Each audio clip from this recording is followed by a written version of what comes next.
Selamat siang, Pak Agung. Ya, selamat siang Pak. Selamat siang, Prof. Jimli. Sudah hadir? Belum belum lihat saya, tapi sudah saya ingatkan beliau. Tadi sudah masuk beliau. Nah, kita coba sapa kembali. Selamat siang, Pak Ketum Dekopin, Profesor Jimli Asidik. Oh, sudah masuk beliau.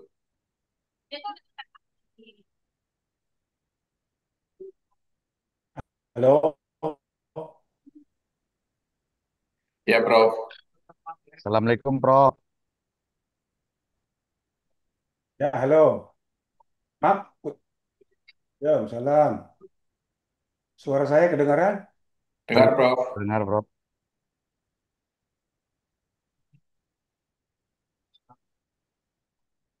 Ya, bisa kita mulai, Prof.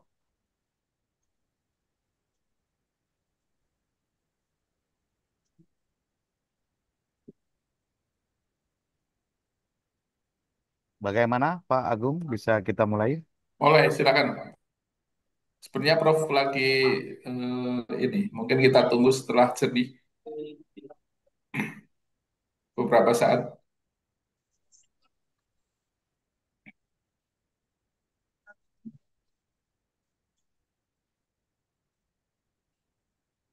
Halo, Ya, Prof. halo. Ya, Jelas, saya Prof. pakai HP aja. Ini macet connectionnya. Iya, Oke, Prof. komputer nih. Oke, mulai. Silakan. Ya, kami kembalikan ke Mbak Farah. Silakan sebagai moderator, Mbak Farah.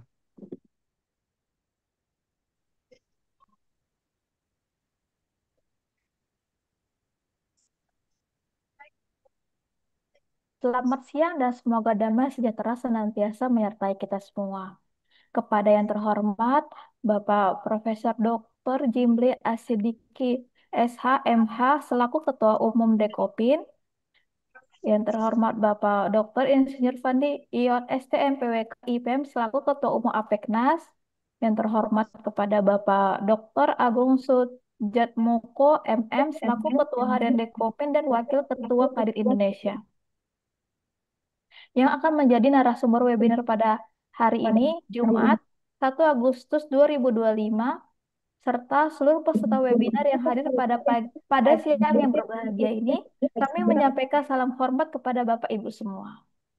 Alhamdulillah, puji dan syukur kita panjatkan kepada Tuhan Yang Maha Esa, karena atas rahmatnya kita masih bisa berkumpul bersama-sama untuk mendapatkan ilmu dari narasumber yang luar biasa. Sebelum itu, kami Apeknas mengucapkan selamat datang dan terima kasih kepada LPJK dan Kementerian PUPR yang sudah bersedia hadir dalam webinar pada siang hari ini. Dan juga kami memohon jika Bapak atau Ibu perwakilan LPJK dan Kementerian PUPR untuk dapat memberikan kata sambutannya untuk webinar pada siang ini, di mana kami Apeknas sangat berterima kasih jika bersedia memberikan kata sambutannya. Seminar daring kita pada kali ini mengusung tema Peluang dan Tantangan Gerakan Koperasi Menangkap Program 3 Juta per Tahun untuk Rumah Rakyat sebagai program strategis bersama Peknas dan Dekopin. Sebelum memulai acara, izinkan saya sebagai MC pada siang ini untuk membacakan susunan acara sebagai berikut. Pembukaan, mendengarkan Mars dari Apeknas, ucapan selamat datang dari Ketua Umum Apeknas, kata sambutan dari Bapak Ketua Umum Dekopin, foto bersama sebagai dokumentasi, pemaparan materi oleh narasumber sekaligus diskusi dan tanya jawab, dan penutup. Kini mari kita lanjutkan ke agenda selanjutnya yaitu mendengarkan Mars Apeknas. Kepada admin, kami persilakan untuk memutarkan videonya.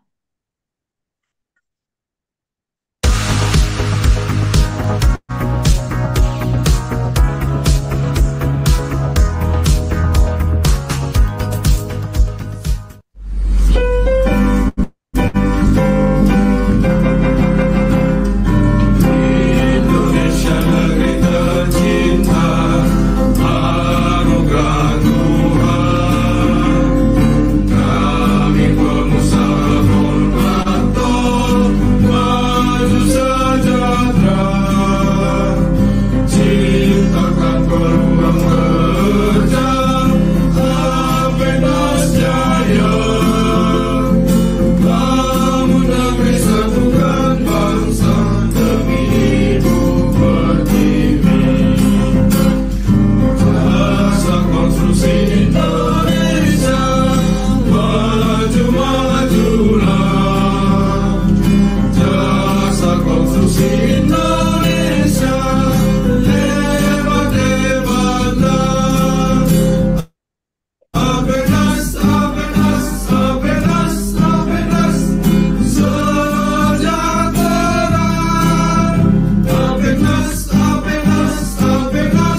terima kasih. Sekarang kita akan mendengarkan ucapan selamat datang dari Bapak Dr. Insinyur Fandi Iyot, STMPWK IPM selaku Ketua Umum APEKNAS. Kepada Bapak kami persilakan. Ya, terima kasih Mbak Farah. Assalamualaikum warahmatullahi wabarakatuh. Salam sejahtera, Shalom, Om Swastiastu, Nama Budaya, Salam Kebajikan. Terima kasih Bapak Ibu yang telah hadir dalam webinar APEKNAS bersama Dekopin Indonesia, dan yang terhormat dan sangat kami muliakan ketua saya, karena saya juga masih menjadi ketua Dekopinda Batam, ketua umum kami yang kami cintai Profesor Jimli Asidik. Terima kasih Prof, Pak Ketum, dan ketua harian Dekopin kami, ketua saya Dr. Agung Sujatmoko. Terima kasih Pak Agung, dan Bapak Ibu yang hadir dari Kementerian PUPR maupun dari Lembaga Pengembangan Jasa Konstruksi. Terima kasih untuk kehadirannya hari ini. Dan untuk mempersingkat waktu, kami kembalikan ke moderator. Terima kasih, Pak. Sekarang kita akan mendengarkan kata sambutan, di mana sambutan ini akan disampaikan oleh Bapak Profesor Dr. Jimli Asidik, SH, MH, selaku Ketua Umum Dekopin. Kepada Bapak, kami persilakan. Baik, terima kasih banyak. Assalamualaikum warahmatullahi wabarakatuh. Waalaikumsalam warahmatullahi wabarakatuh. Selamat siang, salam sejahtera untuk kita semua. Saya ucapkan selamat atas inisiatif saudara-saudara, terutama pengurus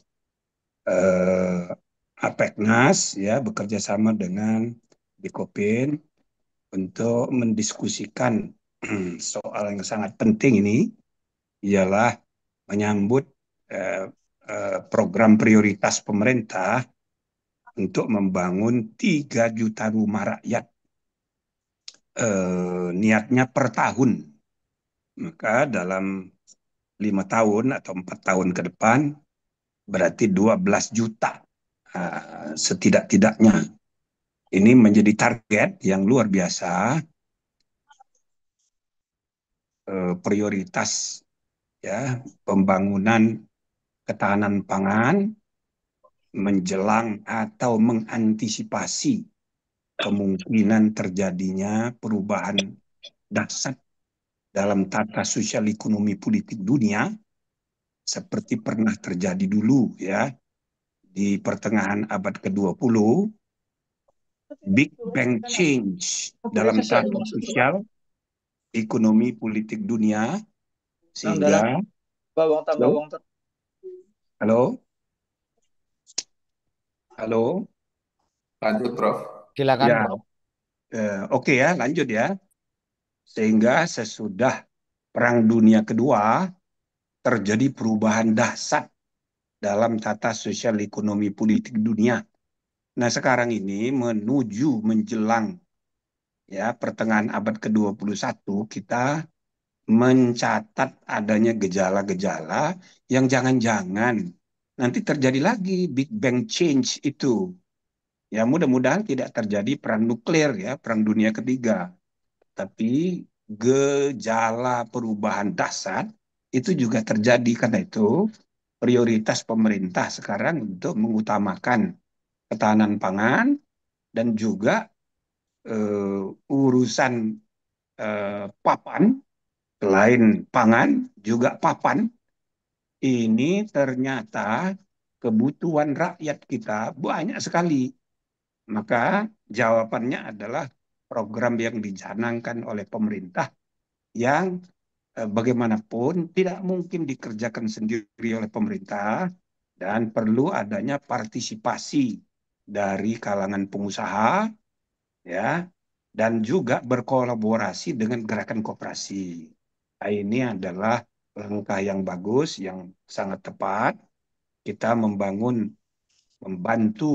untuk menyukseskan agenda pemerintah target 3 juta rumah rakyat per tahun ini, ya, melalui kolaborasi antara dunia usaha dengan gerakan koperasi. Jadi dari rakyat untuk rakyat melalui koperasi dan kolaborasi dengan dunia usaha. Ya. Jadi saudara-saudara sekalian, saya ucapkan selamat ini, terima kasih pada pengurus eh, APEC, APECNAS yang merupakan organisasi resmi yang didirikan berdasarkan Undang-Undang Jasa Konstruksi nomor 2 tahun 19 tahun 2017, Asosiasi Pelaksana Pengusaha Kontraktor dan Konstruksi Nasional. Dan lebih-lebih inisiatif untuk bekerja sama dengan Dewan Koperasi Indonesia, ini kami apresiasi dan mudah-mudahan jajaran gerakan koperasi yang berada dalam lingkungan Dekopin, ya sebetulnya baik Dekopin eh, sebelah, karena sekarang ada 2 kepengurusan Dekopin, tidak apa-apa dua-duanya bergerak untuk menyukseskan agenda pemerintah untuk gerakan perumahan rakyat ini.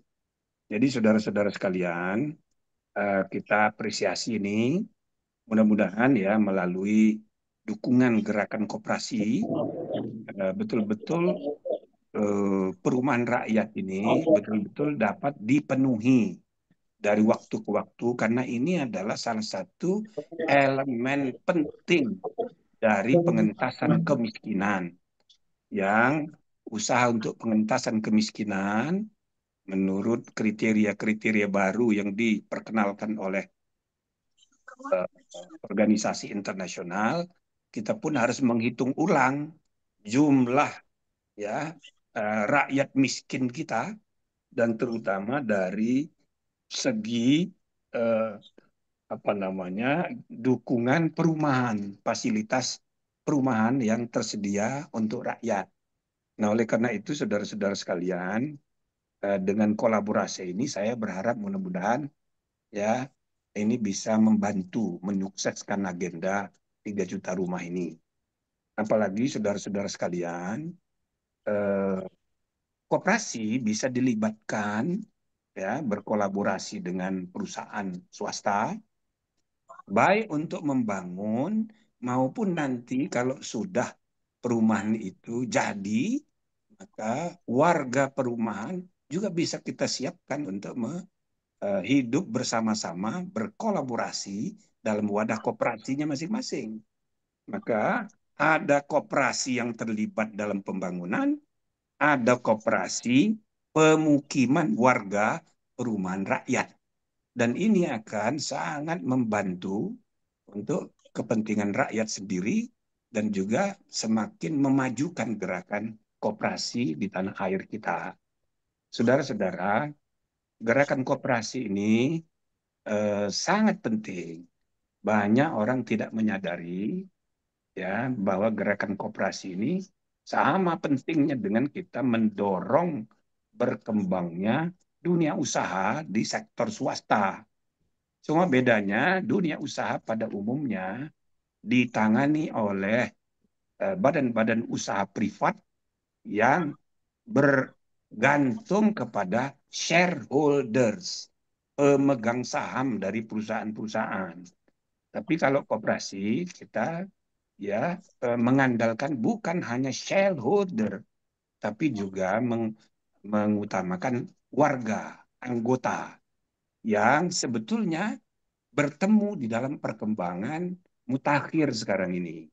Sesudah krisis komunisme, sosialisme ekstrim, dan komunisme mengalami keruntuhan, sekarang kita sedang menyaksikan krisis dan keruntuhan juga dalam sistem kapitalisme neoliberal. Maka di tengah-tengah di antara 2 krisis ini, kita menghadapi peluang nyata untuk gerakan sosio-kapitalisme, dan salah satu intinya adalah gerakan koperasi. Jadi saudara-saudara dan para pengusaha APEKNAS, saya sangat apresiasi kalau dunia usaha yang pada umumnya terbentuk, terlembagakan dalam bentuk perusahaan-perusahaan swasta, ini berkolaborasi dengan gerakan koperasi untuk membangun 3 juta rumah itu tadi. Jadi ini kita akan mendapat peluang untuk bagaimana ya menerapkan impian banyak ahli zaman sekarang ini, perlunya perubahan paradigma cara membangun ekonomi ya, terutama institutional ekonomi, ekonomi kelembagaan dengan mengedepankan ya bukan hanya institusi-institusi yang mengabdi kepada shareholder kapitalisme, tapi juga dari shareholder kapitalisme ke stakeholder kapitalisme. Kapitalisme stakeholder, pemangku kepentingan. Jadi kalau dalam PT-PT kapitalis konvensional, yang diabdi utamanya adalah pemilik saham, shareholder. Tapi di masa depan, kita tidak boleh anti kapital. Kita tidak mungkin anti pasar. Tapi kita harus memperkuat perkembangan ekonomi kita, aktivitas kelembagaan-kelembagaan ekonomi kita, dari hanya shareholder kapitalisme menuju stakeholders kapitalisme. Bahkan boleh kita namakan ya stakeholder sosio-kapitalisme. Sosio-kapitalisme yang berbasis stakeholder, pemangku kepentingan yang luas. Paling tidak, saudara-saudara, perlu saya sampaikan ada 5 stakeholder yang penting. 5 pemangku kepentingan yang penting. Pertama tentu negara, state, ya, seperti pengalaman di banyak negara dan disadari juga jalan tengah yang dilakukan oleh RRC misalnya, dari ekonomi pasar yang tadinya dipertentangkan dengan pasar negara, sekarang state capitalism diterapkan di China. Peranan kontrol dari negara sangat kuat, di negara komunis, tapi mereka membuka akses ke ekonomi pasar. Gabungan antara ini itu disebut state capitalism. Nah, tetapi kita lebih maju dari itu karena kita tidak mungkin meniru negara komunis seperti RRC. Ya, karena kita bukan negara komunis, kita negara demokrasi, tetapi kemampuan kita mengadop sistem ekonomi pasar harus disesuaikan dengan perkembangan baru. Maka kepentingan negara harus diletakkan nomor 1. Nomor 2, pemangku kepentingan kedua, baru the shareholder. Artinya para pemilik saham dalam kegiatan berusaha, baik bentuk koperasi maupun bentuk PT, itu adalah pemangku kepentingan utama. Jadi tidak perlu dikhawatirkan bahwa the shareholder akan kehilangan kepentingannya. Nah, tetapi yang harus kita utamakan negara. Baru nomor 2, pemangku kepentingan the shareholder. Yang ketiga, pemangku kepentingan juga adalah the consumers. Saudara-saudara, di era neoliberal dan globalisasi sekarang ini, mulai muncul ya diskusi mengenai the consumers right, hak dari konsumen yang selama ini sering diabaikan. Bahkan dalam diskusi-diskusi kaum intelektual, sekarang consumers right itu belum termasuk bagian dari pengertian human rights. Tapi one day akan muncul kebutuhan bahwa consumers right itu juga bagian dari human right yang harus dilindungi. Artinya, pebisnis tidak boleh hanya memanfaatkan konsumen dipengaruhi untuk membeli konsumsinya itu produk-produk dipengaruhi dengan iklan, kadang-kadang iklannya menipu untuk mempengaruhi supaya konsumen mengkonsumsi produk kita. Tetapi dalam hubungan antara produsen dan konsumen, posisi konsumen selalu dalam keadaan paling lemah. Nah, oleh karena itu, dalam perspektif new ya socio stakeholder kapitalisme ini harus diperhitungkan sebagai pemangku kepentingan ketiga yang juga harus mendapat manfaat dari aktivitas bisnis kita dalam membangun perumahan rakyat. Itu yang ketiga, consumers rights. Yang keempat, saudara-saudara, yang juga punya kepentingan ialah lingkungan sosial dan lingkungan alam. Lingkungan sosial itu selama ini sudah diberi perhatian. Di Undang-Undang PT dan juga praktek di seluruh dunia sudah dikenalkan apa yang disebut dengan CSR, Corporate Social Responsibility. Maka semua perusahaan punya tanggung jawab sosial.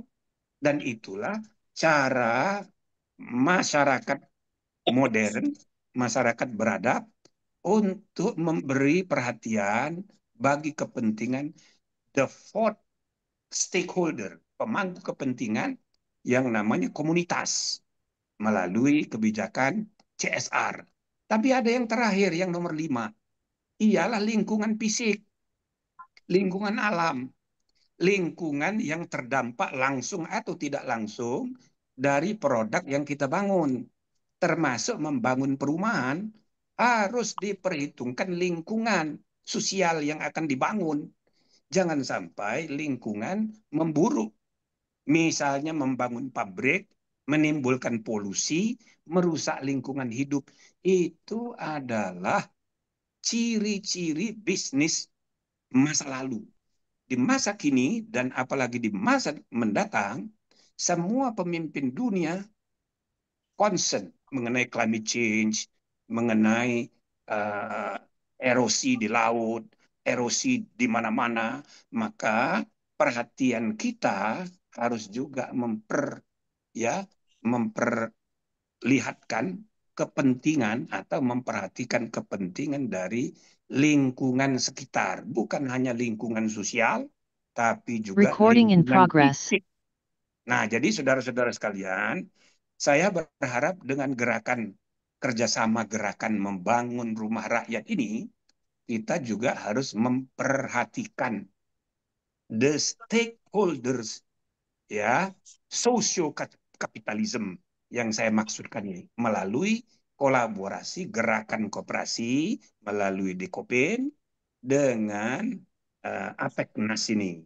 Jadi saya rasa mudah-mudahan apa namanya kegiatan kita ini dapat dirumuskan detailnya ya sehingga jajaran kepengurusan di Kopin seluruh Indonesia sungguh-sungguh nanti bersama-sama dengan Apeknas bisa ya menggerakkan usaha bekerja sama dengan Kementerian Perumahan dalam hal ini dengan Menteri Marwarar Sirait yang kebetulan kemarin saya bertemu khusus dengan dia dalam urusan-urusan lain termasuk dengan Majelis Ulama Indonesia.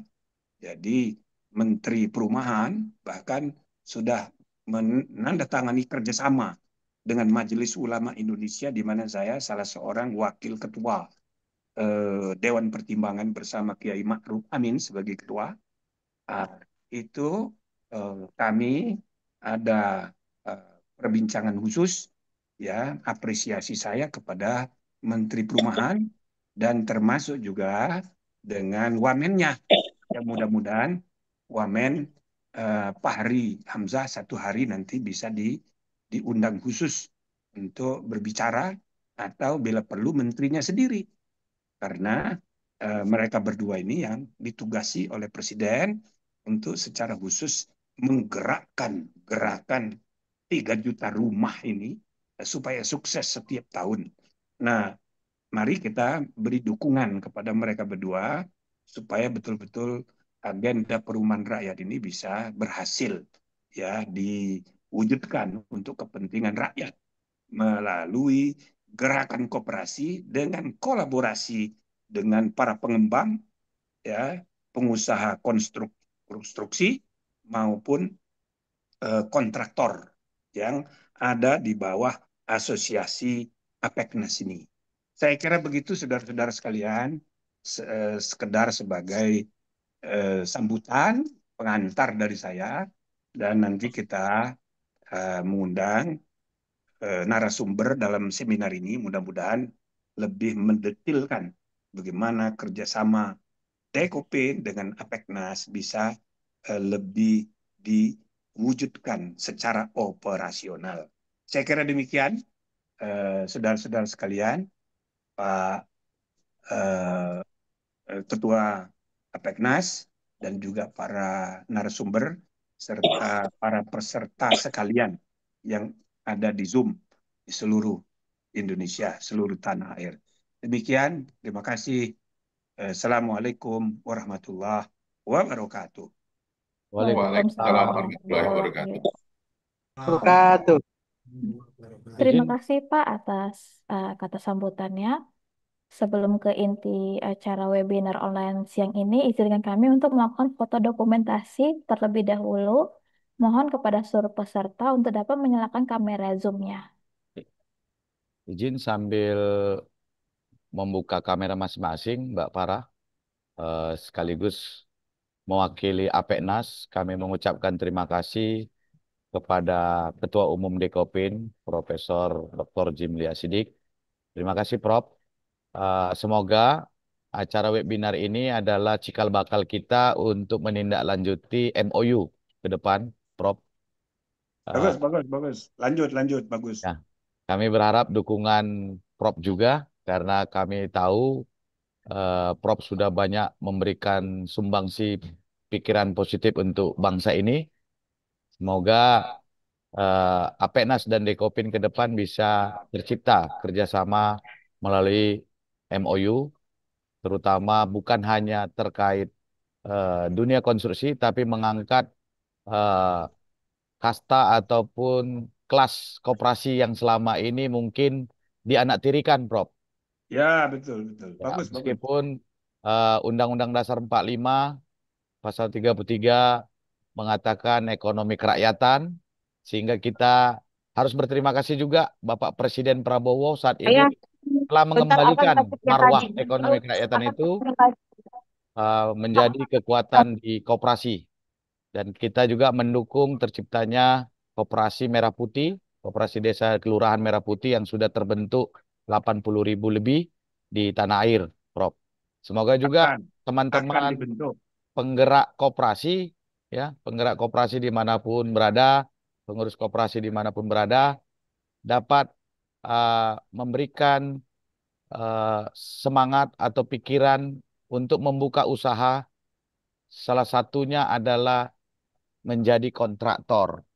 Karena kalau kita lihat anggota kami di APNAS, Prof, izin, itu ada juga kontraktornya koperasi, Prof. Ah, bagus, ya. Ya. Dan perlu Bapak Ibu ketahui, koperasi sangat diuntungkan terkait relaksasi pajak juga, pajak penghasilan. Kita sangat mendapatkan relaksasi pajak yang sangat eh, minim ya, 1% untuk penghasilan pajak perkoperasian. Dan bila mana Bapak Ibu yang berminat untuk menambah usaha-usaha koperasinya, silakan dapat menghubungi call center Apeknas dan kami akan siap membantu dan memberikan kartu anggota Apeknas secara gratis, Prof. Oh, bagus, bagus. Alhamdulillah. Ya, demikian, Prof. Terima kasih. Ya, Semoga bagus ya. Tuhan Yang Maha Esa memberkati Prof. Sehat selalu, Prof. Izin. Amin, amin. Saya kembalikan ke Mbak Farah, moderator. Izin sebentar ya Bapak Ibu, kita Ya, hitung 1 sampai 3 ya. Diharap semua membuka kameranya. 1,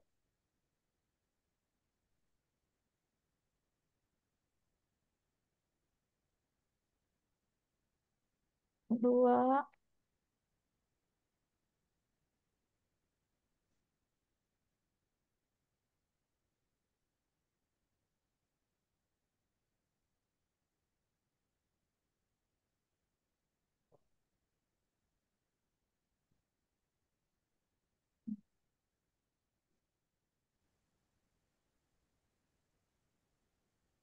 Baik, terima kasih Bapak. Oke, Semua. terima kasih ya. Selamat berdiskusi. Ya, Assalamualaikum. Waalaikumsalam, Waalaikumsalam. Prof. Terima kasih, Prof. Ya, Pak Agung terus ya. Siap, Prof. Oke. Eh, se- Sebelumnya kami informasikan bahwa untuk video webinar secara utuh dapat ditonton dari YouTube Apeknas DPN. Para seluruh peserta jangan lupa di-subscribe. Dan untuk sertifikat dan materi akan kami kirimkan melalui email ketika Bapak Ibu telah mengisi daftar hadir kembali di hari H yang sudah kami kirimkan ke dalam chat. Dan juga kami Apeknas sudah mempunyai channel WhatsApp, jadi mau dapat di-follow channel Apeknas di WhatsApp di mana kami akan mengirimkan update terbaru seputar dunia konstruksi, seminar dan webinar, peluang bisnis, regulasi, dan event terkini. Selanjutnya, kita akan memasuki acara inti dari seminar online siang ini, yaitu pemaparan materi oleh narasumber sekaligus diskusi dan sesi tanya jawab. Di mana webinar untuk yang pertama akan dipandu oleh Bapak Dr. Insinyur Fandi Ion STMPWK dengan tema perizinan badan usaha koperasi di bidang konstruksi. Kepada Bapak, kami persilakan. Ya, terima kasih Mbak Farah. Mohon slide-nya di-share.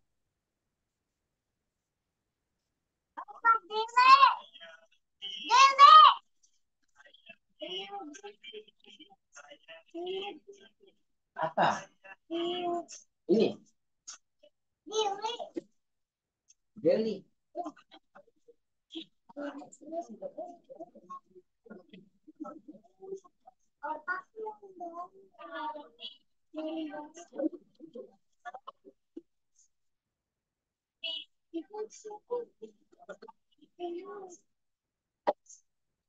Hmm.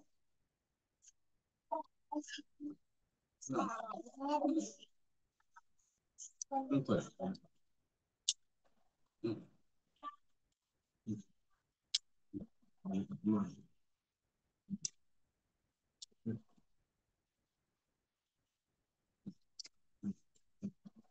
Ya, Assalamualaikum warahmatullahi wabarakatuh.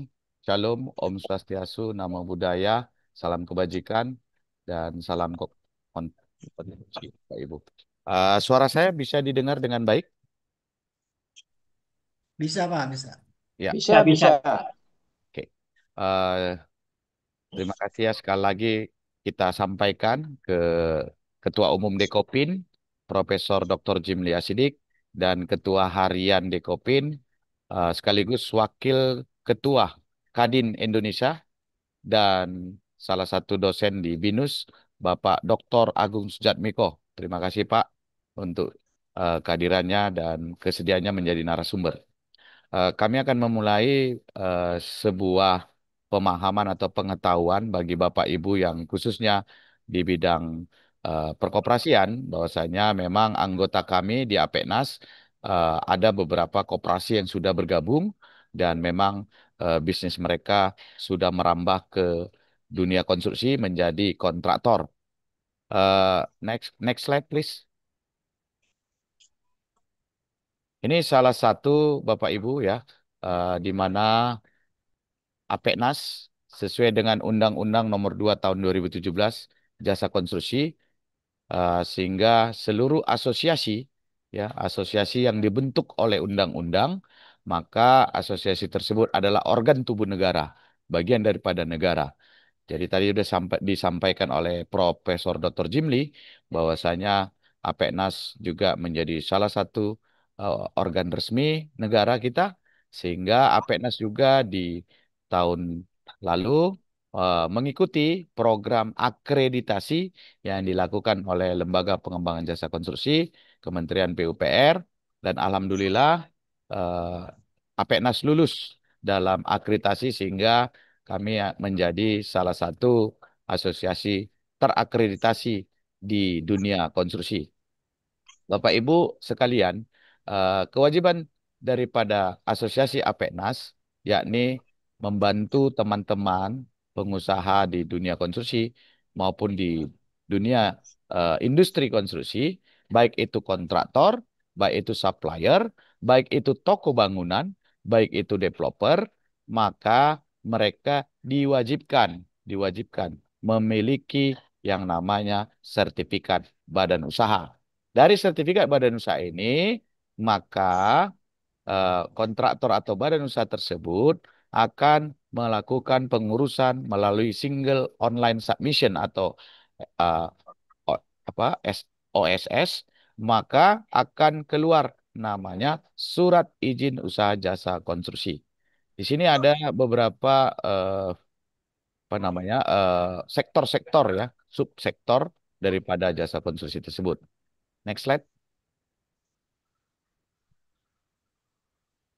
Ya, pentingnya SBU menjadi sebuah bukti validasi ya, validasi terhadap ketaatan aturan karena ini sebuah mandatori daripada Undang-Undang Nomor 2. Setiap badan usaha yang melakukan bisnis di dunia konstruksi maka wajib memiliki sertifikat badan konstruksi. Berikutnya, Bapak Ibu, banyak perusahaan-perusahaan atau badan usaha kontraktor ya yang melakukan tender atau eh, mengikuti eh, kontrak dengan pemerintah, mau baik itu kementerian maupun pemerintah provinsi, kabupaten, kota, maka mereka wajib memiliki syarat SBU. Jadi merupakan syarat peraturan tender. Berikutnya adalah meningkatkan kredibilitas, ya, kredibilitas, meningkatkan kepercayaan para pelanggan bahwasanya kontraktor tersebut telah mengikuti aturan-aturan dan regulasi dari pemerintah, khususnya dari Kementerian PUPR. Next slide. Halo cantik. Ini proses pengurusan SBU, Bapak Ibu ya. Mengajukan permohonan ke LSBU yang terakreditasi, yakni ke Apenas. Kemudian kami akan melakukan verifikasi dan validasi terhadap data-data uh, yang disampaikan kepada kami. Maka kami akan melakukan assessment, penilaian. Setelah melakukan penilaian atau evaluasi, dianggap telah memenuhi segala kesesuaian daripada aturan dan peraturan, maka kami akan menetapkan badan usaha tersebut layak mendapatkan SBU, sertifikat badan usaha. Kemudian kita akan eh, menerbitkan atau merekomendasikan untuk penerbitan SBU tersebut. Next slide. Ini ada persyaratan-persyaratan umum daripada eh, sertifikat badan usaha, Bapak Ibu, seperti aturan-aturan yang normatif ya. Jadi wajib memiliki akta pendirian ataupun akta perubahan dan perlu diingat bahwasanya akta perubahan itu wajib dilakukan per 5 tahun, Bapak Ibu. Jadi wajib di-upgrade senantiasa. Ah, kemudian NPWP juga harus NPWP aktif. Berikutnya adalah NIB, nomor induk berusaha, dan laporan keuangan yang telah diaudit untuk kualifikasi menengah dan besar. Untuk perusahaan-perusahaan kecil atau koperasi yang baru berdiri, maka itu cukup dengan laporan keuangan internal daripada badan usaha tersebut. Dan persyaratan tambahan lainnya, yakni SKK, memiliki PJT, penanggung jawab teknik, ataupun eh, tenaga terampil. Next slide. SBU masih memiliki masa berlaku ya Bapak Ibu. Jadi kalau masa berlaku sudah habis seperti biasa 3 tahun, maka akan dapat diperpanjang. Kemudian biaya-biaya eh, untuk SBU khususnya jasa konstruksi ini ada kualifikasi eh, perusahaan kecil, kemudian perusahaan menengah, dan perusahaan besar. Perusahaan besar dibagi dua, Bapak Ibu. Perusahaan PMDN, penanaman modal dalam negeri, dan perusahaan modal asing. Ya. Next slide.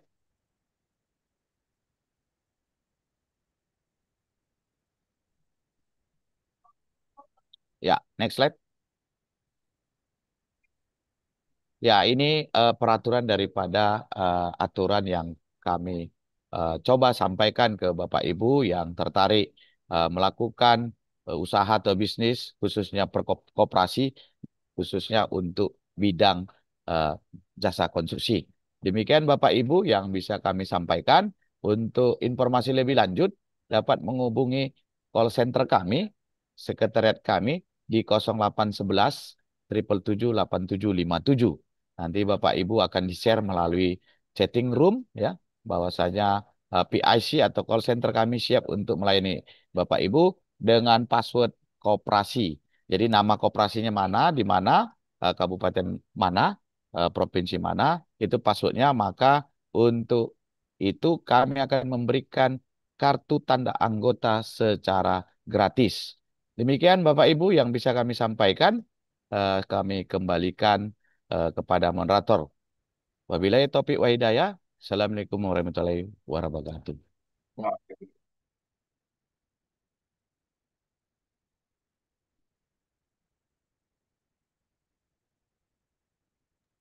Terima kasih Pak atas pemaparannya. Mohon izin Bapak, kita memasuki tanya jawab atau langsung kita pemateri kedua oleh Bapak Dr. Agung.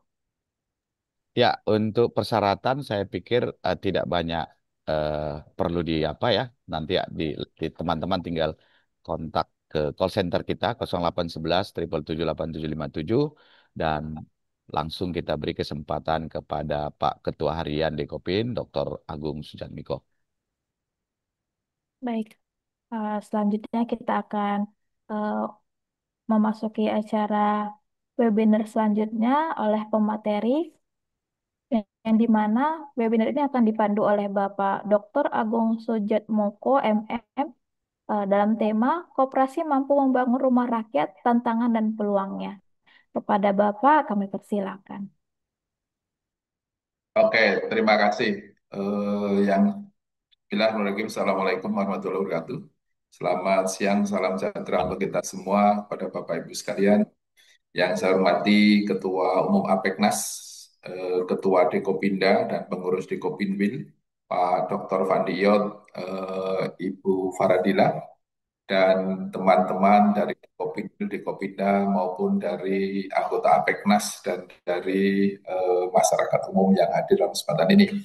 Pertama-tama, syukur alhamdulillah bisa bersilaturahmi dalam keadaan sehat dan kita bisa sharing session untuk membahas terkait dengan masalah perumahan. Slide-nya bisa di ini atau saya bisa buka slide sendiri? Oke. Bapak yang saya hormati, ini yang kita hadapi pada dimensi saat ini ya. Kenapa saya menyampaikan bahwa koperasi mampu membangun rumah rakyat, peluang dan tantangannya. Gerakan koperasi ini di dunia, di bawah naungan Organisasi Internasional Cooperative Alliance yang ada di kantor pusatnya yang global di Brussels, Belgia, dan yang Asia Pasifik ada di New Delhi, India. Ini housing kooperatif itu berkembang luar biasa di negara-negara Asia, Eropa, dan Amerika. Housing kooperatif. Nanti ada perbedaan. Kalau housing kooperatif itu ini adalah koperasi perumahan komunitas. Jadi tidak ada kepemilikan secara mayoritas absolut dari rumah yang ditempati. Tetapi bisa menempati di situ selama menjadi anggota koperasi. Ini akan berkembang di daerah-daerah urban. Potensinya sangat besar. Kota-kota besar, di seluruh kota-kota besar di Indonesia, di Jakarta, di Surabaya, di Bandung, ya, Jabodetabek dalam hal ini, gitu. Bandung dan sekitarnya termasuk Cimahi, Kabupaten Bandung, Surabaya, Makassar, Medan, ini housing kooperatif menjadi pilihan yang lebih mudah. Karena apa? Mereka para kaum urban yang cukup besar bekerja di kota-kota besar, ini peluang untuk mereka masuk di housing kooperatif. Suatu saat saya pernah ke Sri Lanka, Colombo, itu housing kooperatifnya berkembang. Saya juga heran, kenapa di Indonesia tidak? Gitu ya. Kalau Bapak browsing housing kooperatif di dunia ini, di Amerika, di Kanada, di negara-negara Eropa dan Asia, ini cukup berkembang. Maka izinkan saya menyampaikan tentang peluang membangun rumah itu besar. Membuat perumahan koperasi itu juga relatif mudah kalau punya kepentingan yang sama dalam konteks bagaimana ini bagaimana komunitas untuk menyediakan papan yang murah, efisien, dan layak huni bisa dilakukan oleh mafia. Ini sekilas profil saya secara sekilas teman-teman semua. Kalau di teman gerakan koperasi ini orang lama yang masih bertahan di gerakan koperasi dan tetap akan bertahan, ya. Walaupun misalnya tadi disampaikan oleh Ketua Umum Pak Prof. Jimmy Asidiki bahwa ada dua yang belum rekonsiliasi, kita tetap dan kita harus tetap kegiatan. Kenapa? Yang sah menurut konstitusi anggaran dasar adalah kita dan kita menyelenggarakan munas yang tidak pernah terputus. Nah, fakta yang terjadi ya bahwa kebutuhan perumahan di Indonesia mencapai 800.000 unit per tahun. Ya. Makanya pemerintah menargetkan 3 juta unit ini lompatan yang luar biasa. Ya. Padahal sebenarnya fakta menyatakan ini. Kenapa ada 3 juta? Karena sebagian dari target pemerintah itu bukan membangun baru, tetapi juga merenovasi, merehabilitasi rumah-rumah miskin yang kumuh di seluruh penjuru Republik Indonesia. Pertanyaan mendasar adalah, apakah ini bisa diwujudkan kalau pemerintah sendiri tidak mungkin? Harus ada kolaborasi dari semua stakeholder. Tadi dijelaskan oleh Prof. Jimli bahwa kapitalisme sudah berkembang ke post kapitalisme, di mana dari shareholder, pemegang saham terbesar, menguasai pengambilan keputusan korporasi dan menguasai sumber daya dalam suatu komunitas atau suatu negara, berkembang ke stakeholder kapitalisme, stakeholder post kapitalisme. Yang ke depan ini akan berkembang lagi menjadi sosio market post kapitalisme.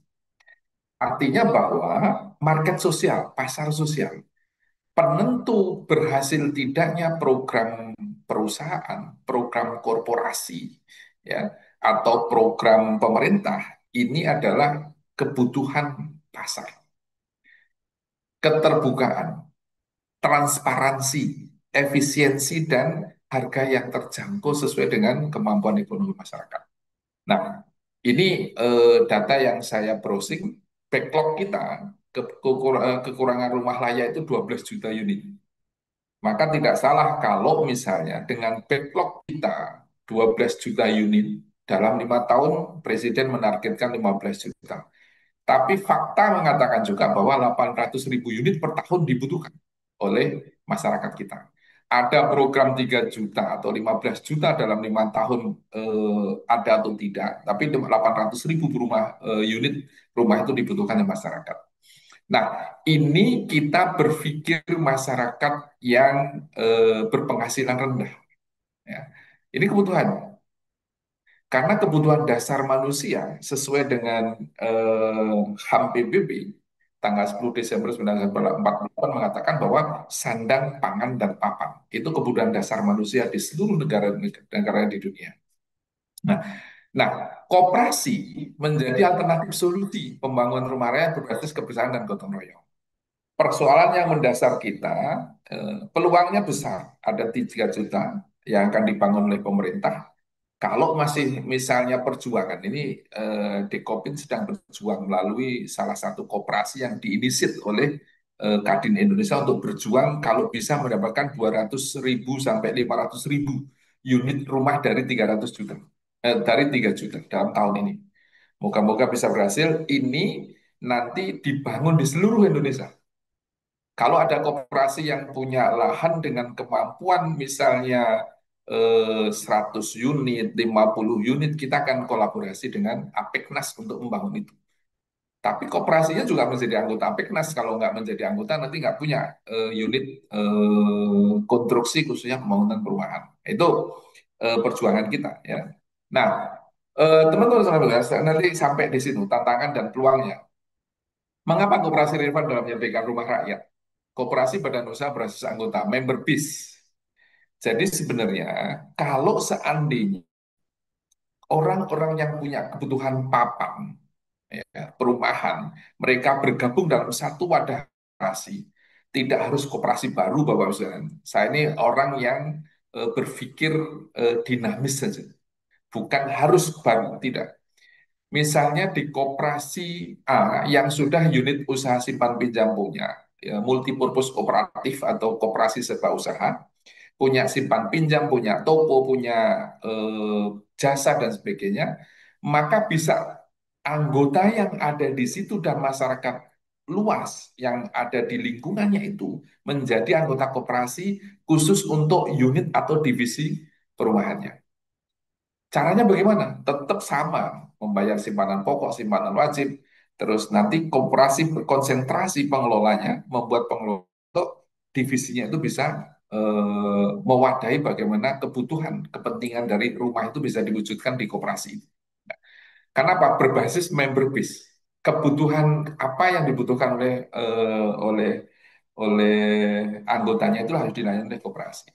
Berdasarkan nilai keadilan sosial dan demokrasi ekonomi. Jadi saya kira jelas lah kalau keadilan sosial, koperasi ini salah satu-satunya organisasi usaha yang sangat adil dan demokratis. Karena apa? Pemilikan koperasi itu oleh seluruh anggota koperasi. Maka di rapat anggota itu anggota mempunyai hak dan kewajiban untuk memberikan kontribusi, ya, baik kontribusi usaha maupun kontribusi partisipasinya, ya, yang aktif sehingga membangun tadi poin satu itu saya tambahkan bahwa sebagai member base maka koperasi mempunyai dual identity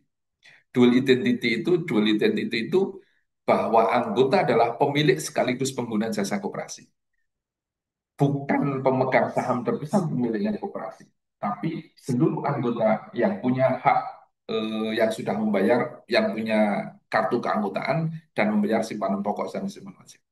Yang ketiga, mampu menghimpun dana dari anggota atau pihak perumahan, rumah gotong royong, saya sebutnya begitu. Dan yang keempat, menyediakan rumah secara kolektif lebih murah dan berdaya. Karena apa? Disepakati. Ya. Contoh misalnya, kalau rumah murah sederhana yang layak huni dari pemerintah dipatok dengan harga 168 juta, mungkin berbadan hukum koperasi bisa di bawah itu. Ya. Nah, ini teknik dan strateginya seperti apa? Karena apa? Menghimpun modal bersama-sama, ya. Terus membangun secara bersama-sama, artinya dalam pengawasan bersama-sama. Nggak mungkin kalau bangun sendiri-sendiri, tetap harus menggunakan developer yang akan bangun perumahan itu, mengawasinya yang dilakukan oleh secara bersama-sama dan menentukan kesepakatan bersama. Sesuai dengan kemampuan boleh, ya, tetapi tidak boleh lepas dari konsep dasar site plan dan rancangan konstruksi yang dibangun gitu. Jangan sampai misalnya kesepakatannya misalnya rumah layak huni dengan luas lahan 90 meter dengan luas bangunan misalnya 70 meter karena masih ada space untuk area kosong di rumah itu maunya dibangun semua atau maunya tingkat semua itu saya kira kesepakatan bisa dibangun dalam ini koperasi. Ini ini kemudahan kita ya. Berbeda kalau korporasi ya pokoknya saya bangun mau beli syukur nggak ya sudah. Tapi kalau di koperasi masih bisa memberikan masukan karena sebagai sebuah lembaga demokrasi. Nah, saya contohkan beberapa kemarin untuk meyakinkan teman-teman gerakan koperasi dan teman-teman Apeknas bahwa eh, housing kooperatif itu berkembang luar biasa di negara-negara lain. Ya. Koperasi perumahan atau housing kooperatif. Ini saya ingin memberikan konsep bentuk koperasi yang didirikan untuk menyediakan perumahan yang terjangkau, layak huni, dan berkelanjutan bagi para anggotanya. Dalam model ini, para penghuni bukanlah pemilik pribadi secara individu. Nah, ini yang membedakan kita. Kalau di negara kita maunya hak setelah dibangun koperasinya menjadi hak hak milik. Kalau di housing kooperatif tidak bisa menjadi hak milik, hak guna pakai sampai mereka keluar jadi anggota koperasinya gitu. Jadi kalau bukan anggota koperasi tidak boleh menempati rumah itu. Itu perbedaan yang cukup signifikan. Kalau itu nggak bisa dilakukan, ya di daerah-daerah yang masih lahannya luas, boleh koperasi membangun rumah dengan menggunakan hak milik, tetapi kan di perkotaan. Suatu saat misalnya ya saya orang Kabupaten Pacitan, saya punya anggota housing kooperatif, saya tinggal di flat atau apartemen miliknya housing kooperatif selama saya berkarir dan berkarya di Jakarta, nanti begitu pensiun saya balik ke Pacitan jadi petani sudah punya rumah di situ. Nah, yang di sini bentuknya bukan kepemilikan individu, karena saya cukup bekerja dan menempati di sini dengan layak dan enak, ya sangat manusiawi gitu. eh, Ketika nanti pulang saya juga sudah punya rumah yang dibangun oleh housing kooperatif atau koperasi perumahan yang ada di kampung saya. Melainkan belikan bersama properti melalui keanggotaan dalam koperasi. Nah, menurut international ICE seperti itu. Housing cooperative is a form of housing where residents live on but democratically controlled. Jadi kemilikan bersama dari sebuah housing kooperatif itu dan bagaimana pengendalian atau pengawasan bersama-sama ketika membangun koperasi perumahan untuk kehidupan yang lebih baik. Nah, best practice-nya di mana? Ini ada beberapa contoh, nanti Bapak Ibu bisa browsing dan bisa ngeklik di salah satu negara bagaimana housing kooperatif berkembang di negara itu. Ciri housing kooperatif yang bisa saya jelaskan kepada teman-teman semua. Pertama, kepemilikan bersama.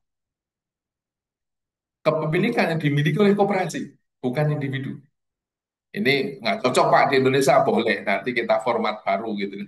Jadi housing kooperatifnya untuk yang model ini bisa dilakukan di kota ini, di kota-kota besar, bahwa ini miliknya koperasi, di, di, di, dihuni oleh anggota-anggota koperasi itu. Yang bukan anggota koperasi tidak boleh menghuni di situ.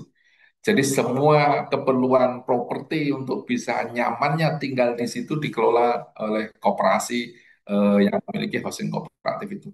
Ya. Anggota memiliki hak untuk tinggal dan menggunakan unit, misalnya apartemen, rumah tapak, bukan memiliki secara absolut. Nah, itu yang membedakan di situ kalau housing kooperatif. Demokratis, setiap anggota memiliki suara yang sama, terjangkau dan non-profit, fokus pada penyediaan rumah dengan harga wajar, bukan profit. Yang dikejar bukan profit. Tapi tidak mungkin tidak boleh rugi. Ya. Kenapa? Mengelola housing kooperatif itu mengelola untuk bisa tetap eksisnya di situ juga harus dipertimbangkan secara ekonomis. Ya. Terus ini contoh-contoh ya. Jadi karena apa? Suara yang dalam pengambilan keputusan termasuk dalam pemeliharaan, pengembangan dan keuangan, terjangkau dan non profit, bukan profit, surplus dialokasikan untuk perawatan, subsidi anggota, penghasilan rendah atau pembangunan baru. Ini cukup berkembang ini. Saya lihat betul negara Sri Lanka, ibu kota Colombo, saya kunjungi dua housing kooperatif, sangat layak huni, manusiawi, gitu. Beda jauh dengan buruh-buruh yang ada di Indonesia yang satu petak, satu petak tempat dihuni oleh 3 atau 4 orang. Gitu. Nah, itu ini. Solidaritas sosial biasanya menargetkan masyarakat berpenghasilan rendah, menengah, mendorong gotong royong pengelolaan kolektif dan keterlibatan komunitas. Jadi kalau housing kooperatif lebih arahnya ke komunitas, karena Pak memberikan pelayanan yang optimal sebagai manusia yang merdeka dan demokratis untuk bisa mempunyai tempat tinggal yang layak. Biasanya ini berkembang di kota-kota besar, tapi di negara-negara lain juga cukup berkembang seperti ini. Teman-teman semua, eh, nah bagaimana skema kalau kita mengembangkan koperasi perumahan?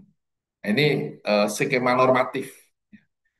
Skema normatif bahwa anggota menyetor sepanjang voucher bisa merokok. Ya, saya pernah diminta oleh salah satu koperasi di Jakarta, saya tidak sebutkan namanya, tapi ini kalau saya bilang kuasi koperasi.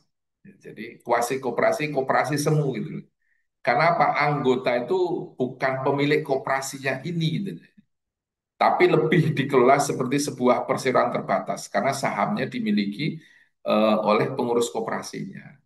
Makanya pernah disemprit oleh Kementerian Koperasi karena diadukan oleh anggotanya dan pernah berkonflik sampai saat ini. Setelah itu saya nggak pernah diajak lagi untuk merubah karena saran saya ya ini jangan koperasi perumahan gitu loh. Ini ini PT aja. Karena apa? Anggota nggak punya ini kok nggak punya kuasa demokrasi. Ya. Karena anggota yang ketika rapat anggota diwakili oleh marketingnya. Oh itu bukan anggota, karyawan sebenarnya gitu. Nah, akhirnya ini. Koperasi melakukan konsolidasi lahan dan perencanaan. Bapak Ibu sekalian, ini kalau kita mau masuk di teman-teman gerakan koperasi di pembangunan perumahan, konsep program prioritas pemerintah itu yang 3 juta rumah, ini kan itu bukan gratis, tapi itu dengan harga yang murah. Kalau harga yang murah, persoalan di negara kita itu lahan. Tapi kami sudah beberapa teman yang punya lahan yang bisa dikerjasamakan. Hitungan konstruktif untuk membangun rumah dengan layak huni dan bisa dibeli oleh masyarakat secara terjangkau dengan harga yang dipatok pemerintah 168 juta, sudah termasuk keuntungan koperasi, ini bisa jika lahannya harga maksimalnya di angka 300.000. Nah, itu yang harus dicari teman-teman. Kalau harganya di atas itu, ya masih ada untung bagi koperasi yang bergerak di sektor perumahan ini, pengembang atau developer, ini untungnya tidak cukup signifikan. Tapi kalau jumlahnya besar, cukup signifikan juga. Kalau misalnya Anas dengan Dekopin ada satu atau dua koperasi masing-masing punya 100.000 atau 200.000 gitu, nah itu cukup signifikan sih. Hitungannya masih masih di angka 3 sampai 5 juta lah per satu unit rumah itu cukup signifikan. Pembiayaan dapat berasal dari mana? Tadi sudah disebutkan oleh Pak Fandi bahwa sekarang pemerintah sedang menggodok dan mengembangkan model pembiayaan dari bank-bank yang ada di negara kita. Ya, kayak kemarin saya dapat informasi bahwa Menteri Perumahan, BNI dan eh, Badan Pengembangan Perumahan Rakyat, Bapera kalau saya lupa saya, itu sudah apa itu sudah deal atau PK perjanjian kredit untuk kepentingan rumah sebanyak sekitar 700 sekian unit rumah. Nah, ini baru satu perbankan. Jadi ya tetaplah pembiayaan dari internal koperasi sendiri bisa, dari bank mitra atau dari fasilitas likuiditas pembiayaan perumahan FLPP atau CSA. LPPP ini program-program yang didevelop pemerintah untuk bisa mempercepat pemenuhan kebutuhan perumahan bagi masyarakat. Pembangunan dilakukan bertahap berdasar kebutuhan anggota. Jadi mungkin tidak kesemuanya kita bangun di situ. Satu koperasi dengan jumlah anggotanya 1.000 yang butuh rumah misalnya 10 atau 20, kita bangun 20 dulu di koperasi itu. Ya. Di desa di daerah itu gitu. Jadi misalnya kayak Pak Malik Bram ini dari Palu gitu, Sulawesi Selatan, adanya kebutuhannya baru 20-30 unit, ya sudah kita cari di situ yang bisa kita bangun 30 unit yang sesuai dengan keterjangkauan dan kebutuhan masyarakat yang ada di Kota Palu. Itu contohnya. Nanti di Batam juga begitu dan sebagainya. Nah, yang keempat pengelolaan dilakukan bertahap berdasarkan ini. Yang kelima, kepentingan pengelolaan berbasis komunitas, model komunitas hunian. Kalau yang model komunitas hunian ini lebih baik bukan kepemilikan. Ya, kalau komunitas hunian ini ada di eh, tengah kota sebagai kota urban, banyak pendatang yang bekerja di situ, di mana waktu-waktu libur dan waktu-waktu mereka sudah selesai bekerja, sudah pensiun kembali ke daerah masing-masing ini sangat potensial. Tapi kalau yang menetap itu biasanya tidak mungkin di tengah kota, agak di pinggir kota tapi masih terjangkau untuk bisa alat transportasi maupun mobilisasi dari tempat kerjanya dia ke ini. Di Kota Bekasi ini masih memungkinkan berkembangnya koperasi perumahan ini. Ya, contoh misalnya ya, tapi tidak bisa di misalnya di Kota Bekasinya, mungkin di Kabupaten Bekasi. Di Kabupaten Bekasi atau di Kota Bekasi tapi yang di perbatasan kabupaten dengan Kabupaten Bekasi yang masih lahannya cukup cukup luas yang harganya masih bisa terjangkau untuk pembangunan model perumahan ini. Best practice teman-teman semua ada beberapa di negara kita, di koperasi kita. Ini ada koperasi BTN Syariah, model koperasi simpan pinjam. Ini anggota-anggota atau koperasi BTN Syariah ini yang eh, bekerja sama dengan pengembang untuk kepemilikan rumah. Mitra Lestari di Bekasi, rumah subsidi kolektif untuk buruh, koperasi Jasa Mandiri di Jatim membangun 300 unit rumah untuk anggota koperasi pasar. Nah, kalau di internasional ada Mondragon Kooperatif di Spanyol, Singapura HPD, berawal dari koperasi pekerja. Ini diinisit oleh eh, koperasi-koperasi yang ada di ini. Nah, salah satu yang dilakukan oleh koperasi, tapi ini bukan kepemilikan, ya, bukan, sorry, bukan dijual. Itu yang ada di gambar itu Koperasi Benteng Mikro Indonesia. Ini kalau ini bedah rumah, ya. Jadi anggota atau masyarakat yang tidak mampu dan tidak layak huni, maka mendapatkan program CSR dari Koperasi Benteng Mikro Indonesia. Yang di bawah gambarnya ini adalah yang saya ambil adalah koperasi TKPM yang punya beberapa komplek perumahan yang dimiliki oleh koperasi TKPM. Di Lampung ada, di Kalimantan Timur ada, dan beberapa daerah lain yang itu modelnya adalah koperasi sebagai developer, membangun dan menjual kepada anggotanya maupun kepada masyarakat lain. Nah, peluang dalam sektor perumahan ini cukup banyak ya, cukup besar teman-teman semua, karena kebutuhan tadi, bahwa kebutuhan rumah layak huni untuk masyarakat berpenghasilan eh, rendah ini setiap tahunnya 800 ribu. Ya. Secara nasional, backlog kita, kebutuhan ketersediaan penyediaan lahan itu 12 juta. 12 juta itu jumlah yang cukup signifikan. Ya, kalau bangun 1000 unit aja, kalau laku terjual semuanya dengan harga 168 kalikan 1000 sudah 168 miliar. Ya, itu perhitungan cukup signifikan. Ya, tapi harus dihitung beberapa persoalan. Tidak segampang kita diskusikan, tapi ini peluang yang bisa diambil oleh gerakan koperasi. Karena gerakan koperasi ini jaringannya sangat luas. Se-Indonesia, bahkan ASEAN maupun dunia, karena ada ICE. Gitu. Akses anggota tetap dan jelas, base consumer. Gotong royong menurunkan biaya pembangunan, koperasi bisa berminat dengan pengembang atau bank, bisa mengakses program pemerintah, PP2 itu, HP2 ini, CSR BUMN, membangun kawasan berbasis komunitas, kompak, berdaya, dan berbudaya. Nah, ini harapan kita loh, kalau seandainya ada sisi manusiawi, ada sisi demokrasi, ada sisi mengorangkan orang sebagai sebuah pemilik hak asasi gitu, sehingga harus diorangkan ketika mereka menghuni perumahan yang layak huni. Itu filosofi dasar sebenarnya.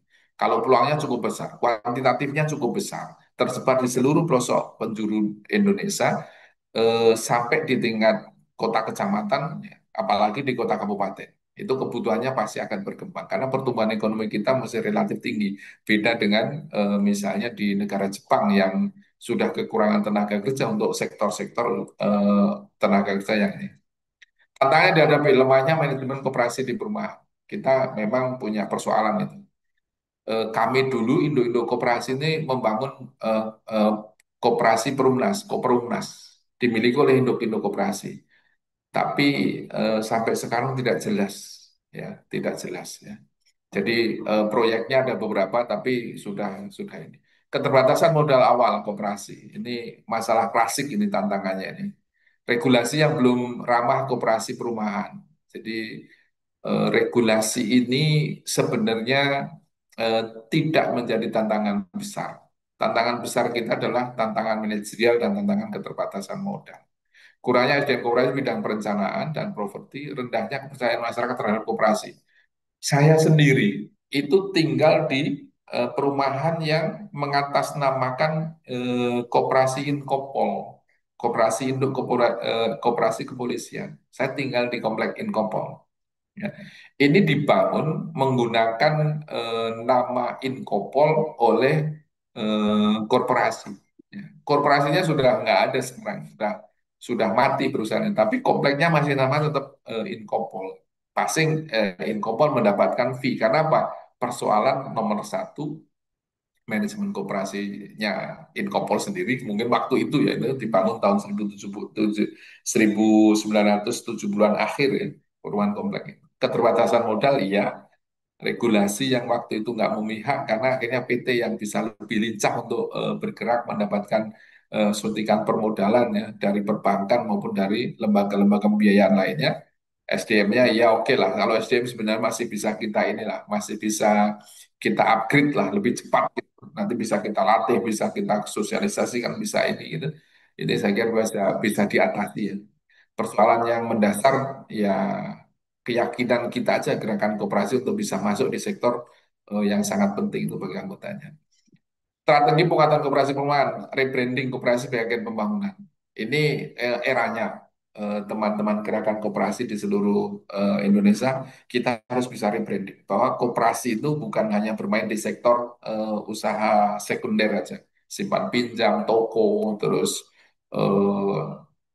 sektor-sektor yang tidak memberikan banyak nilai tambah. Kalau koperasi masuk di sektor-sektor bisnis real, bangun rumah, punya pabrik, punya kebun sawit, punya kebun kelapa, ya, punya kebun tebu, itu punya nilai tambah yang cukup signifikan. Ya, karena punya bergening. Tapi bukan hanya mempunyai kebun kelapa, tapi juga sampai ke pengolahan kelapa menjadi ini, sehingga menjadi pesaingnya Mayora, Sun, terus Kara dan sebagainya. Itu baru itu punya nilai tambahnya yang luar biasa. Beberapa waktu yang lalu saya ke Saigon Co-op, yang saya kunjungi adalah Co-op Mart-nya. Co-op Mart-nya ini yang di display di situ kayak Co-op Mart yang di Vietnam itu suatu saat teman-teman ke sana mampir ke Co-op Mart. Karena ini ada di negara Vietnam itu Saigon Co-op dengan divisi Co-op Mart-nya itu punya 128 unit kalau nggak salah. Di Ho Chi Minh City ada 7 atau 8 gitu. Itu yang harus teman-teman bayangkan bukan seperti Indomaret, Alfamart, tidak. Seperti Superindo. Yang sangat menarik bagi saya adalah di situ display barang-barangnya itu sebagian besar diproduksi oleh anggota-anggota koperasi yang punya usaha produksi. Misalnya kecap, tauco, terus hasil pertanian, hasil peringatan itu dikurasi oleh koperasi produksinya yang divisi produksinya atau divisi yang mengolah bahan hasilnya dari anggota-anggota koperasi di Saigon Co-op untuk bisa masuk ke Co-op-nya. Nah, ini luar biasa ini kalau modelnya seperti itu ya. Jadi kalau sudah ada komplek perumahan ada 1.000, nanti di situ punya toko retail yang dikelola koperasi juga, ya punya rekreasi sederhana di fasum-fasosnya, nah, itu luar biasa. Jadi eh, eh, kalau yang di Bekasi ini ada eh, perumahannya milik korporasi gitu, tapi tata kelola fasum, fasosnya dan kebutuhan ekonominya dikelola oleh oleh sebuah koperasi. Koperasinya koperasi warga. Karena apa? Yang menjadi pengurus adalah warga di komplek perumahan itu. Pelatihan SDM bisa kita lakukan, teman-teman semua. Kolaborasi dengan pengembang bisa kita lakukan. Ada APEKNAS, kebetulan APEKNAS juga ketua umumnya aktivis koperasi ya, yang saya kira ini bisa kita kolaborasi. Nanti kalau dengan pemerintah daerah, saya kira teman-teman Dekopinda, Dekopinbil maupun APEKNAS di kabupaten dan provinsi ini bisa berkolaborasi dengan pemerintahnya masing-masing. Ini isu yang pernah disampaikan Ketua Umum Apeknas, Pak, kita coba di beberapa kabupaten lah untuk bisa menginisiat itu. Nanti kita libatkan Apektas, Dekopinda untuk bisa bersama-sama dengan dengan pemerintah kabupaten itu menyediakan rumah layak huni bagi masyarakat. Digitalisasi harus kita lakukan karena kalau tidak kita nggak bisa mengendalikan ya. Kalau digitalisasi tidak dilakukan, kita nggak bisa melihat perkembangan day to day tentang bagaimana pembangunan dan pengelolaan regulasi alternatif dari pemerintah. Kalau berbadan hukum koperasi, kita masih mempunyai privilege untuk mendapatkan hak eksklusif, misalnya pengenaan pajaknya, karena koperasi ini kan bukan bukan sebagai institusi yang profit motif ya, tapi institusi yang beneficiaries berpikirnya, sehingga mendapatkan surplus bukan keuntungan. Sinergi yang dibutuhkan, ya kalau sinergi yang dibutuhkan ya tetap peran pemerintah menyediakan regulasinya dan stimulus kita sudah punya, ya pemerintah sudah menyediakan regulasi perubahan-perubahan kebijakan tentang pengadaan rumah karena pemerintah punya target. Stimulusnya apa? Program 3 juta rumah setiap tahun atau 15 juta rumah selama 5 tahun. Ya targetnya kita nggak usah 5 tahun, kita berpikir 4 tahun aja. Karena tahun kelima itu sudah tahun politik, itu sudah dinamikanya sudah tinggi banget gitu. Mungkin orang tidak berpikir bisnis, tapi sampai tahun keempat kita masih berpikir bangun rumah. Menyediakan lahan, bantuan teknis, menghubungkan koperasi dengan FLPP maupun CSR. Peran koperasi mendidik anggota, mengelola perencanaan pembiayaan, menjamin keberlanjutan kawasan. Jadi jangan ditinggal setelah dibangun, harus diedukasi terus. Diedukasi untuk membangun kegotong royongan, membangun eh, kepentingan yang sama dan kebutuhan yang sama masih bisa dikelola oleh koperasi. Nah, yang terakhir teman-teman semua, kesimpulannya apa? Koperasi adalah instrumen demokrasi ekonomi untuk menyediakan rumah rakyat. Ini bisa dilakukan, baik itu kepemilikan maupun untuk housing kooperatif, tempat yang nyaman bagi masyarakat untuk bisa tinggal di perumahan yang layak. Potensi besar kalangan buruh, ASN, petani, eh, maupun pelaku UMKM. Terus butuh sinergi yang inovasi agar koperasi dipercaya dan efektif. Ya, memang kita jangan lelah untuk membranding ya, membranding kita ini sangat getol di mendiskusikan sesuatu tapi kurang getol di dalam menangkap peluang dan potensi bisnis yang muncul untuk mendapatkan keuntungan yang cukup signifikan, menghasilkan surplus atau keuntungan bagi koperasi. Membangun rumah sama dengan membangun martabat kemandirian dan solidaritas rakyat. Ya. Dan ini berarti kesimpulan sederhana adalah rumah sama dengan kedaulatan, sama dengan demokrasi untuk rakyat. Ya. Orang itu kalau punya papan itu tenang, tidak berpikir, aduh sudah setahun saya merasakan sebagai kontraktor dulu. 5 tahun atau 7 tahun saya kontraktor, setelah nikah jadi kontraktor, pindah satu rumah ke rumah lain. Itu kalau sudah mendekati bulan di mana harus bayar, waduh bayarlah. Waduh, bayar lagi. Akhirnya ada tabungan sedikit, lebih baik kita belilah. Kalau sudah punya rumah itu merdeka. Kita nggak perlu berpikir nanti dikejar-kejar sama pemilik rumah untuk membayar kontrak rumahnya. Makanya rumah sama dengan kedaulatan kita sebagai orang yang berpikir merdeka, bebas, berkreasi untuk bisa membangun kemampuan ekonomi sosialnya, itu sama dengan membangun demokrasi untuk rakyat. Kita tenang, rumah punya, bisa makan, maka demokrasi itu nggak bisa dipermainkan. Saya juga banyak ahli mengatakan bahwa kenapa kita masih banyak rakyat miskin, masyarakat yang berpenghasilan rendah, masyarakat yang pendidikannya rendah, karena untuk memudahkan para elit memainkan isu-isu tertentu sehingga mereka cukup dengan bansosnya saja bisa memilih di, di periode setiap pemilu tahunan. Itu intermezzonya seperti itu. Saya kira itu yang bisa saya sampaikan, Mbak Farah. Dari saya cukup. Saya kembalikan lagi kepada moderator. Terima kasih. Assalamualaikum warahmatullahi wabarakatuh. Selamat siang, salam sejahtera untuk kita semua. Terima kasih Pak atas pemaparannya yang luar biasa. Uh, se, se- Mungkin sekarang kita memasuki tanya jawab. Bagi Bapak Ibu yang ingin bertanya dapat langsung bertanya atau dapat juga bertanya melalui kolom chat. Nanti akan coba kami bacakan.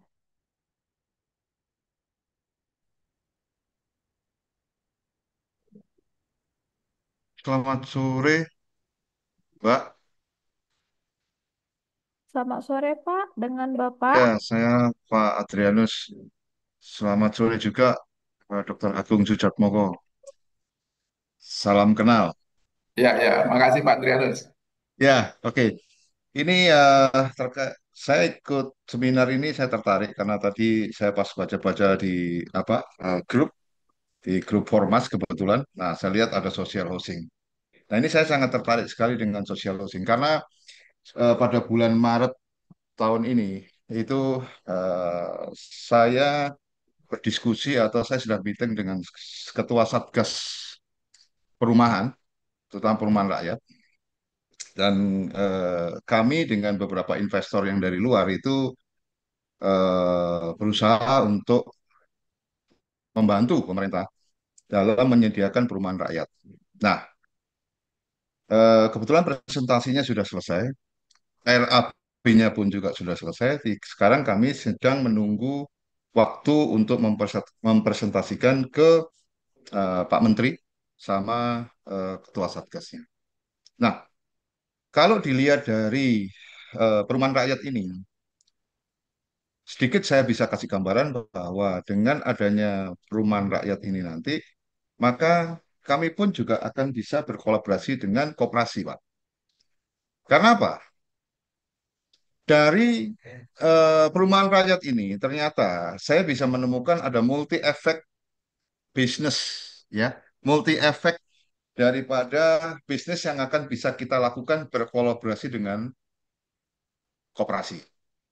Dan itu nanti akan kami sampaikan kepada Pak Menteri dan Pak Wakil Menteri dan kembali ke Pak Ketua Satgasnya agar apa yang kita bangun dengan perumahan rakyat ini tidak hanya untuk rakyat, tetapi kita juga membuat nanti entrepreneur baru, entrepreneur muda, entrepreneur yang nanti berkolaborasi dengan koperasi sehingga nanti ekonomi bisa bergerak di situ, Pak. Jadi kami juga sangat setuju sekali bahwa kenapa koperasi harus digalakkan. Tentunya ya ini tadi kita menciptakan sebuah opportunity atau kesempatan peluang-peluang bisnis yang di-trigger dari perumahan rakyat, di-trigger dari apa komplek-komplek yang kita bangun dari perumahan rakyat. Saya setuju sekali Pak Agung bahwa kita juga akan melibatkan eh, beberapa artinya beberapa pelaku-pelaku bisnis yang ada khususnya di koperasi untuk mari kita bergerak sama-sama. Nah, kalau saya boleh boleh share sedikit, Mbak, ini bisa di-share ya, bisa share ya. Nah, ini adalah salah satu yang bisa saya share, Pak.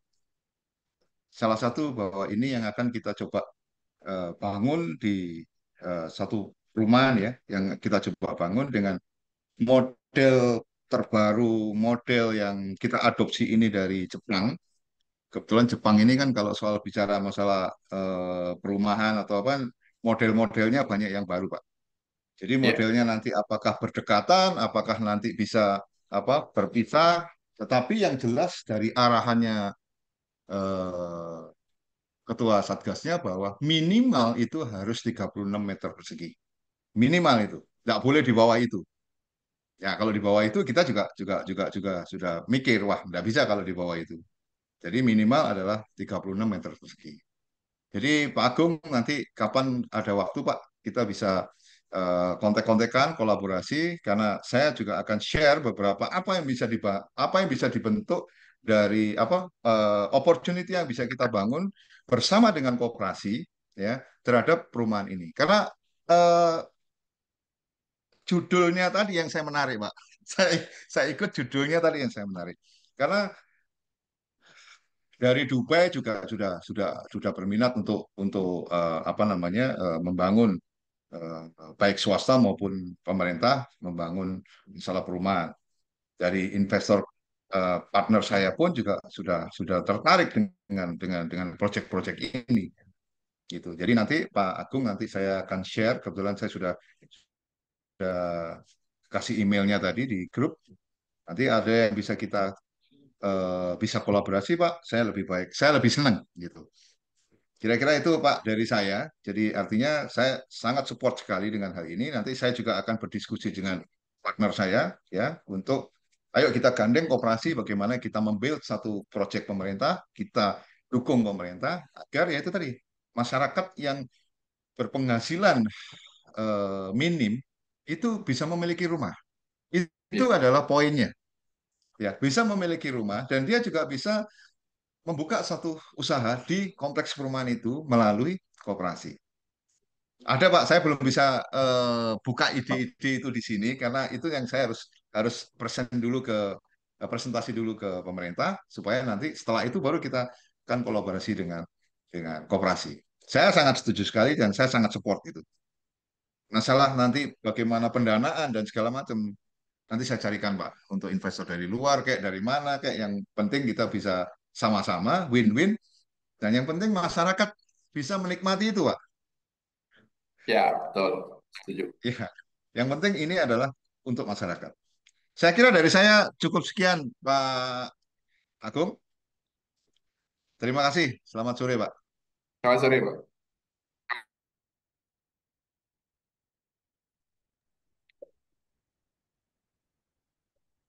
Eh, Masih ada lagi, Mbak Farah? Atau langsung dijawab? boleh, boleh Pak, langsung ditanggapi saja. Oke, Pak. Saya makasih Pak Adrianus Sudiyo Pranoto. Ini yang pertama terkait dengan model pembangunannya.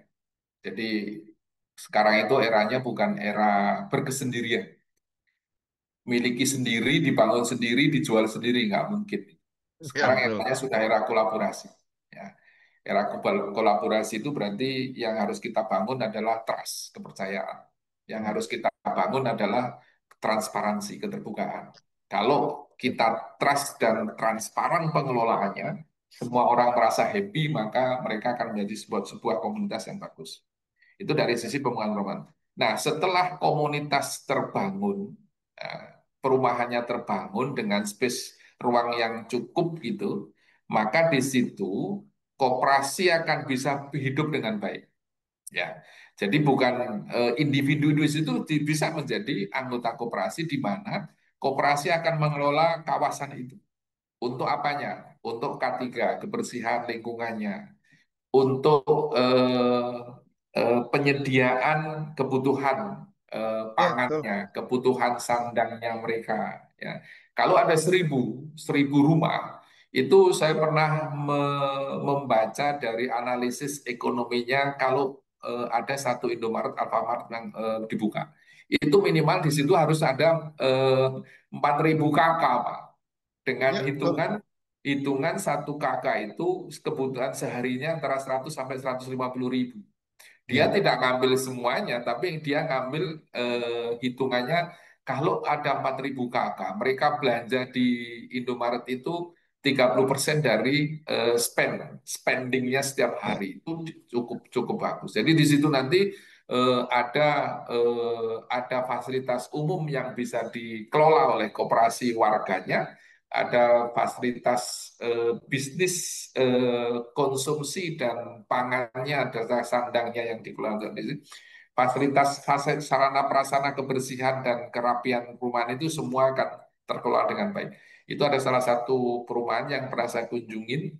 Saya lihat koperasinya itu dikelola oleh koperasi warganya, Pak. Dan itu cukup rapi karena Pak, begitu tahun buku terakhir, maka warga yang di situ koperasi tahu ini saya punya punya keuntungan yang bisa kami nikmati, tidak dinikmati oleh orang lain, maka terjadilah trust, Ya. terjadilah kepercayaan karena terbuka pengurusnya sehingga akhirnya mereka kalau mau beli ya pada koperasi. Jadi Ya. fungsi koperasi, konsep koperasi anggota sebagai pemilik sekaligus pengguna jasanya itu berjalan dengan baik di komplek perumahan ini. Ini saya senang Pak Adrianus Gebranoto. Nanti kita sama-sama kolaborasi Ya. antara rekan koperasi, ada APEKNAS atau asosiasi lain yang bisa kita ajak untuk bersama-sama. Makasih Pak. Nanti mungkin Ya. bisa dikontak di saya nanti. Kalau saya sih di nomor handphone aja Pak. Teman-teman juga boleh berkolaborasi 0817. Nanti saya tulis di ini Pak, di chat Pak. Nanti bisa WA-WA dulu, setelah itu bisa kontak-kontakan, kita bisa kopi darat untuk memfollow up ini. Ya. Baik. Ya. Terima Betul Pak kasih Agung, Pak. saya setuju sekali bahwa itu sebetulnya sudah di dalam hitungan saya, ya. Itu sudah dalam hitungan saya Pak Agung waktu nanti saya presentasikan berapa sih sebetulnya profit yang bisa kita siapkan untuk apa namanya eh, bisnis yang bisa dibangun dari koperasi gitu Pak. Artinya bahwa itu nanti akan menjadi chain dan harapan kami koperasi ini bisa mengalahkan yaitu tadi bisa tidak mengalahkan ya, at least dalam beberapa tahun itu bisa menyeimbangi Indomaret, Alfamart dan lain-lain. Nah itu yang gambaran yang saya bisa berikan Pak. Terima kasih Pak. Nanti kita mungkin saya 2 minggu ke depan saya mau ke Jakarta. Ya nanti kita bisa kontak-kontakan. Silakan Pak, ada Terima Pak. kasih Pak Saya Agung. sudah kontak di ini. Saya terbuka Pak, nggak ada yang saya tutup-tutupi untuk Baik kolaborasi. Bapak. Ya, Silakan Mbak Farah, dari saya cukup jawabannya. Baik, terima kasih Bapak. Ini ada di chat Pak, kolom chat dari Andayani Nur Hidayati, di mana untuk persyaratannya akses program ini apa saja, karena kita belum punya usaha bidang properti Pak. Ya, ini Pak Fandi ini karena eh, membangun divisi properti di koperasinya. Silakan Pak Fandi. Ya, nggih. Terima kasih Pak Agung. Untuk pertanyaannya, yang pertama tadi udah dijelasin, mungkin penanya belum masuk mungkin ya dalam Zoom kita. Yang jelas nanti kami akan share persyaratan-persyaratannya. Yang pertama adalah koperasi tersebut ada bisnis usaha konstruksi akte, di akte pendirian koperasinya. Kemudian keluar perizinan di NIB, nomor induk perusahaannya.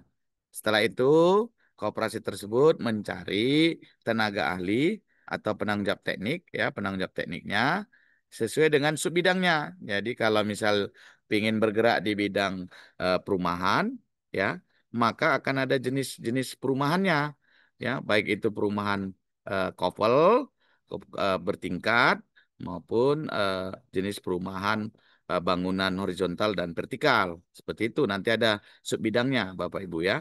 Nah, untuk lebih clear nanti bisa menghubungi call center kami di 0811 777 85.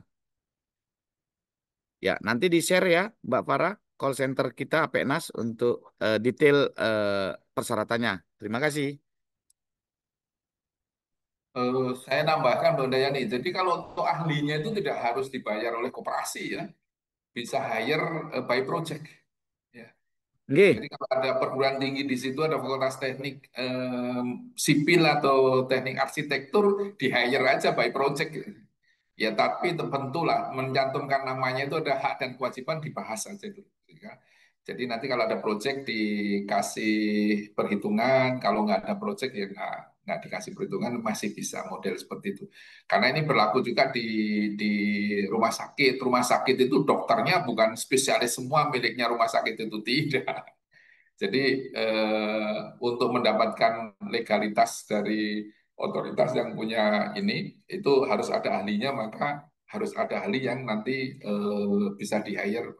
Jadi dibuat mudah aja, jangan dibuat susah. Nanti kalau dibuat susah nggak akan masuk dalam sektor yang sangat penting ini karena papan ini menjadi penting. Mungkin nanti suatu saat bukan pembangunan rumah ya, kayak tadi yang digambarkan Pak Adrianus ya. Kalau Pak Adrianus lahannya masih cukup. Kalau lahannya nggak cukup, maka rumah tumbuh. Ya. Misalnya kayak yang programnya Pak Anies ketika jadi gubernur itu, dari rumah kumuh dibuatlah seperti flat atau apartemen gitu. Tapi apartemennya itu didirikan oleh modal dari pemerintah, dikelola untuk pengembaliannya, pembayarannya itu oleh koperasi warga di apartemen itu bisa. Jadi banyak cara untuk bisa ini. Maka dibutuhkanlah keberanian, kreativitas, inovasi, dan jaringan dengan stakeholder yang bisa membantu mewujudkan bahwa koperasi punya di perumahan. Bukan hanya membangunnya saja, tetapi termasuk renovasi. Peluangnya cukup banyak banget itu. Renovasi itu kan rumah-rumah lama yang sudah dijual oleh ini perlu renovasi, maka peluang itu juga muncul. Itu tambahannya dari Pak Dr. Fandi dari saya. Terima kasih. Baik, terima kasih Pak.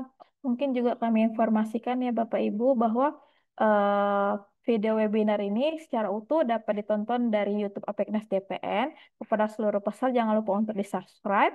Dan untuk sertifikat dan materi akan kami kirimkan melalui email ketika Bapak Ibu telah mengisi daftar hadir kembali di hari H yang sudah kami kirimkan ke dalam chat. Dan juga kami Apeknas sudah mempunyai channel WhatsApp, jadi mohon dapat di-follow channel Apeknas di WhatsApp, di mana kami akan mengirimkan update terbaru seputar dunia konstruksi, seminar dan webinar, peluang bisnis, regulasi, dan event terkini. Mungkin ada lagi Bapak Ibu yang ingin bertanya sebelum kita mengakhiri webinar pada siang ini.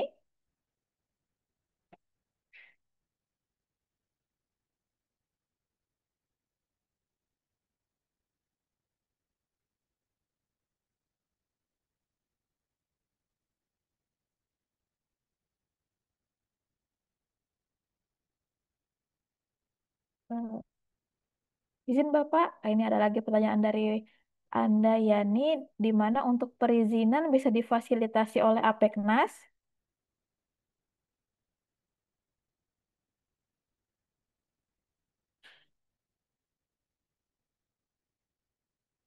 Ya, Bapak Ibu, kita akan bantu ya perizinannya, tinggal di kontak saja call center kita.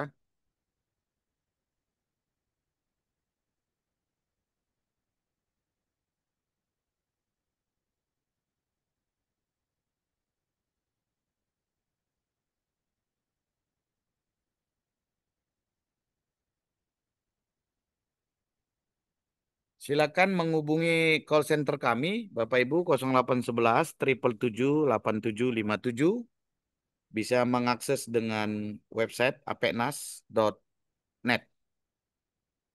Diulang, diulang. Ada di chatting room, Bu. 0811 777 apeknas.net. Ya, sudah, sudah.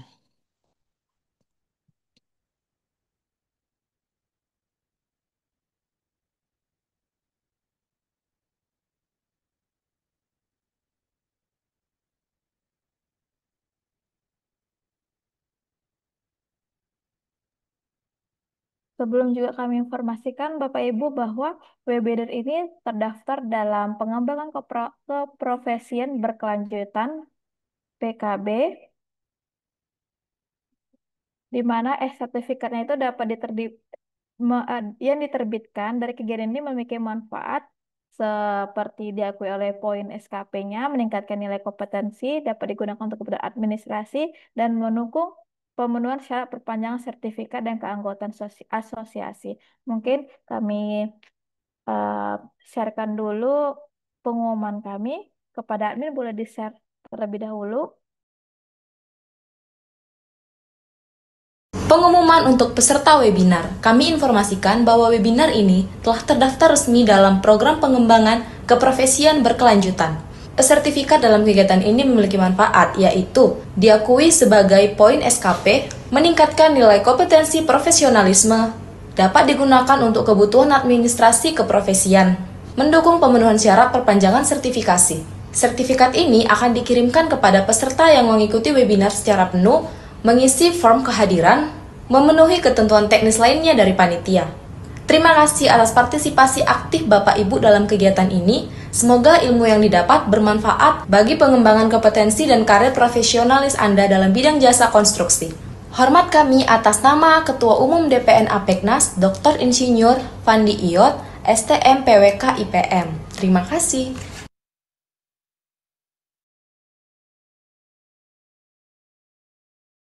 Baik Bapak Ibu, apakah masih ada yang ingin bertanya? Mungkin Mbak Farah bisa di-show video ISO Space.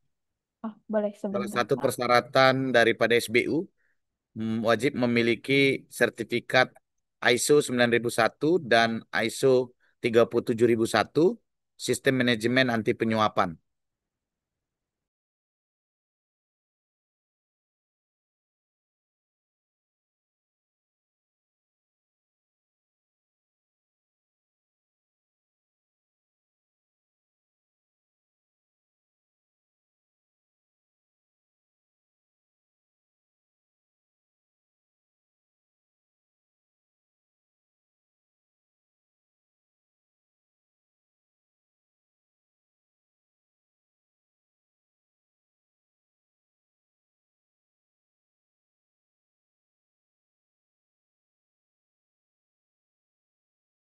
sambil memutar video, Bapak Ibu yang menulis pertanyaan di chatting room, kami bisa jawab bahwasanya materi dan sertifikat akan dikirim melalui email Bapak Ibu bagi yang mengisi POM kehadiran.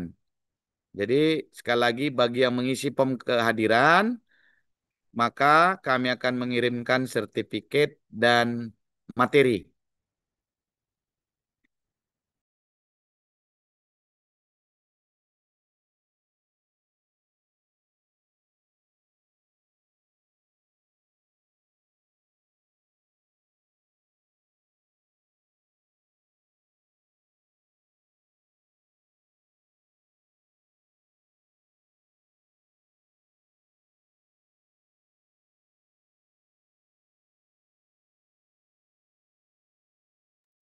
Suaranya hilang, Mbak Farah.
Ya, terima kasih.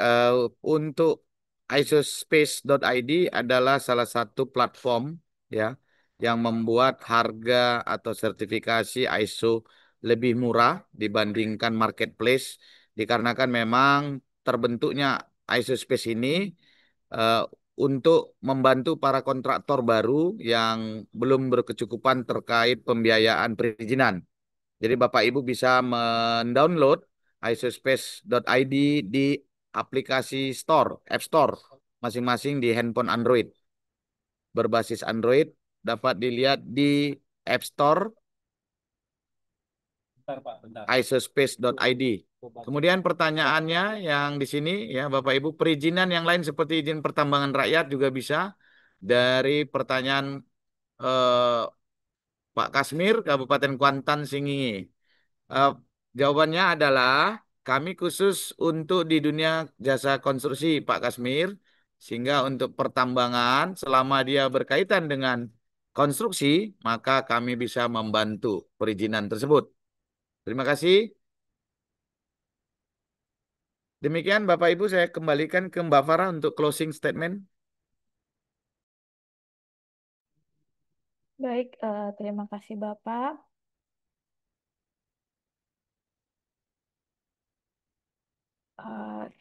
Sebelumnya, pemaparan dan diskusi tadi memberikan wawasan yang sangat berharga yang dapat diaplikasikan dalam dunia konstruksi maupun di masyarakat. Terakhir, kami ingin mengucapkan terima kasih kepada para narasumber dan serta semua peserta yang telah dengan penuh perhatian mengikuti acara ini dari awal hingga akhir. Saya atas nama panitia juga ingin menyampaikan permohonan maaf jika ada kesalahan selama pelaksanaan webinar online ini berlangsung. Akhir kata, wassalamualaikum warahmatullahi wabarakatuh. Waalaikumsalam. Terima kasih Pak Agung, Pak Dr. Agung, terima kasih Pak Ya, terima kasih. Dekopin, Sama-sama terima Pak kasih Pak Dr. Wakil Fadli, Ketua Bapak Ibu semua, Kadin. Pena Dekopinul, Dekopinda, beserta yang hadir semua. Mohon maaf kalau ada kesalahan. Selamat bertugas, berkarya, sehat selalu, sukses selalu. Terima kasih. Terima kasih Pak Agung, terima kasih Bapak Ibu Dekopinwil, Dekopinda, peserta yang lainnya, terima kasih. Kami akhiri, terima kasih.